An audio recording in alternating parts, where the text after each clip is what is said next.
श्री शिव पुराण रुद्र संहिता द्वितीय सती खंड अध्याय 13। सती का प्रश्न तथा उसके उत्तर में भगवान शिव द्वारा ज्ञान एवं नवधा भक्ति के स्वरूप का विवेचन।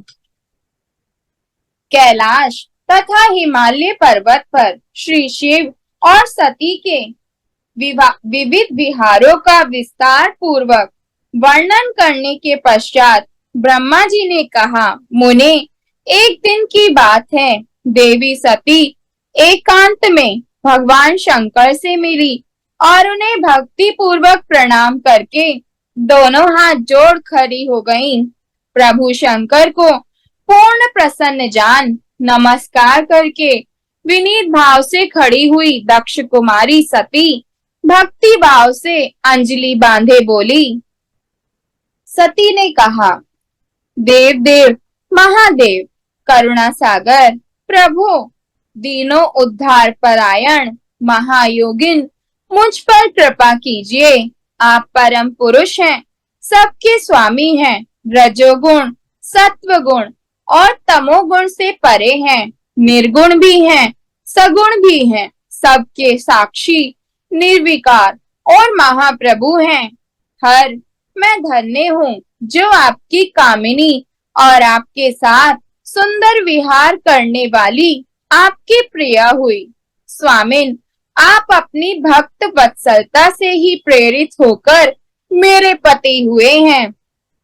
नाथ, मैंने बहुत वर्षों तक आपके साथ विहार किया है। महेशान, इससे मैं बहुत संतुष्ट हुई हूँ और अब मेरा मन उधर से हट गया है।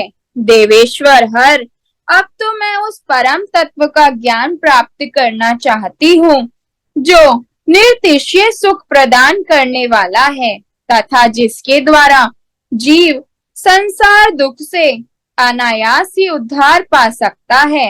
नाथ, जिस कर्म का अनुष्ठान करके विषयी जीव भी परम पद को प्राप्त कर ले और संसार बंधन में ना बंधे, उसे आप बताइए, मुझ पर कृपा कीजिए। ब्रह्मा जी कहते हैं, मुने, इस प्रकार आदि शक्ति माहेश्वरी सती ने केवल जीवों के उद्धार के लिए जब उत्तम भक्ति भाव के साथ भगवान शंकर से प्रश्न किया, तब उनके उस प्रश्न को सुनकर स्वेच्छा से शरीर धारण करने वाले तथा योग के द्वारा भोग से विरक्त चित्त वाले स्वामी शिव ने अत्यंत प्रसन्न होकर सती से इस प्रकार कहा। शिव बोले, देवी दक्ष नंदिनी महेश्वरी, सुनो, मैं उसी परम तत्व का वर्णन करता हूँ जिससे वासनाबद्ध जीव तत्काल मुक्त हो सकता है। परमेश्वरी, तुम विज्ञान को परम तत्व जानो। विज्ञान वह है जिसके उदय होने पर मैं ब्रह्मा हूँ ऐसा दृढ़ निश्चय हो जाता है। ब्रह्मा के सिवा दूसरी किसी वस्तु का स्मरण नहीं रहता तथा उस विज्ञानी पुरुष की बुद्धि सर्वथा शुद्ध हो जाती है। प्रिय, वह विज्ञान दुर्लभ है। इस त्रिलोकी में उसका ज्ञाता कोई विरला ही होता है। वह जो और जैसा भी है सदा मेरा स्वरूप ही है, साक्षात परात्पर ब्रह्मा है, उस विज्ञान की माता है। मेरी भक्ति जो भोग और मोक्ष रूप फल प्रदान करने वाली है, वह मेरी कृपा से सुलभ होती है। भक्ति 9 प्रकार की बताई गई है। सती, भक्ति और ज्ञान में कोई भेद नहीं है। भक्त और ज्ञानी दोनों को ही सदा सुख प्राप्त होता है। जो भक्ति का विरोधी है उसे ज्ञान की प्राप्ति नहीं होती। देवी, मैं अपने भक्त के सदा अधीन रहता हूँ और भक्ति के प्रभाव से जातिहीन नीच मनुष्यों के घरों में भी चला जाता हूँ, इसमें संशय नहीं है। सती, वह भक्ति 2 प्रकार की है, सगुणा और निर्गुणा। जो वैदिक शास्त्र विधि से प्रेरित और स्वाभाविक की हृदय के सहज अनुराग से प्रेरित भक्ति होती है वह श्रेष्ठ है, तथा इससे भिन्न जो कामना मूलक भक्ति होती है वह निम्न कोटि की मानी गई है। पूर्वोक्त सगुणा और निर्गुणा ये दोनों प्रकार की भक्तियां नैष्ठिकी और अनैष्ठिकी के भेद से दो भेद वाली हो जाती हैं। नैष्ठिकी भक्ति 6 प्रकार की जाननी चाहिए और अनैष्ठिकी एक ही प्रकार की कही गई है।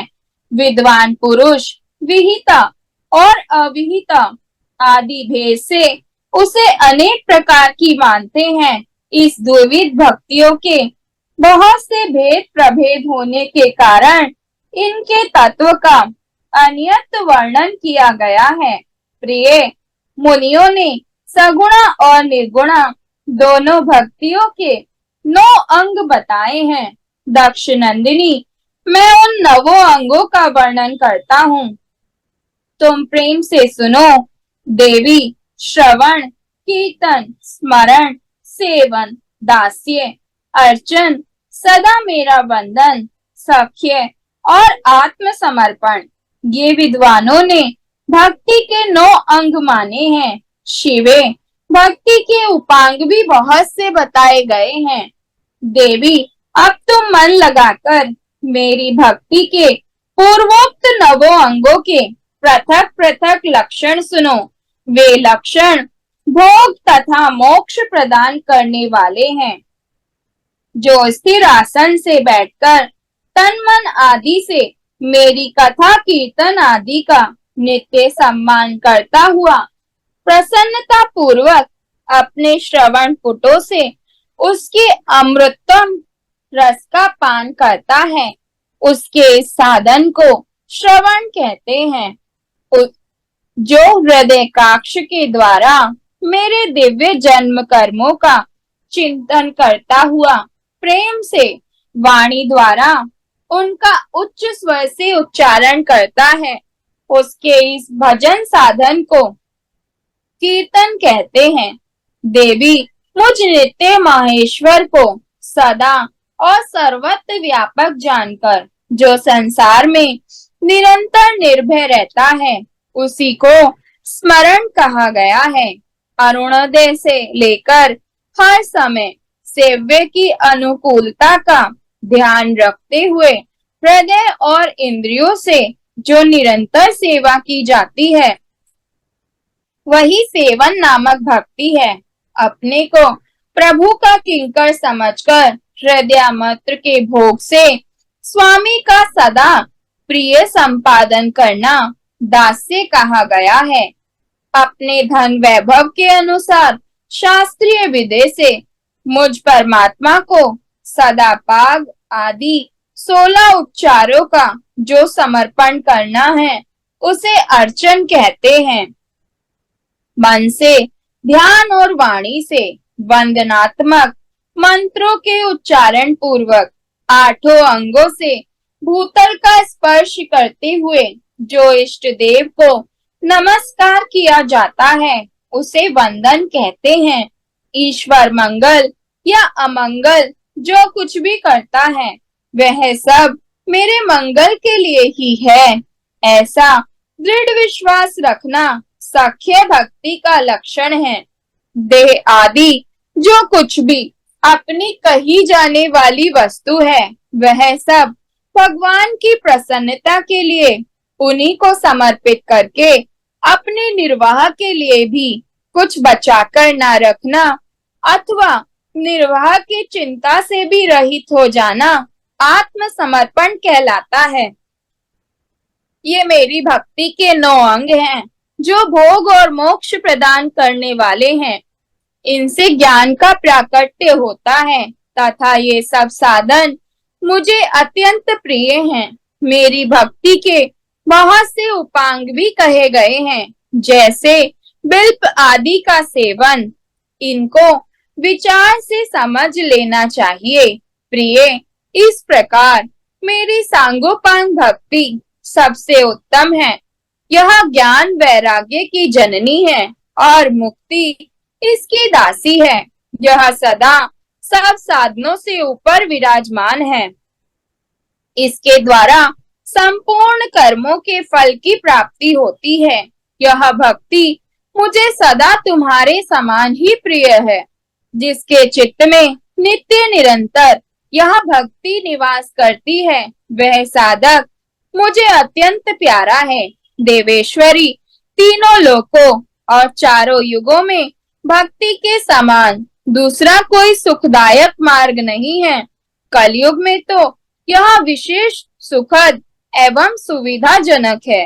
देवी, कलयुग में प्राय ज्ञान और वैराग्य के कोई ग्राहक नहीं है, इसलिए वे दोनों वृद्ध, उत्साह शून्य और जर्जर हो गए हैं। परंतु भक्ति कलयुग में तथा अन्य सब युगों में भी प्रत्यक्ष फल देने वाली है।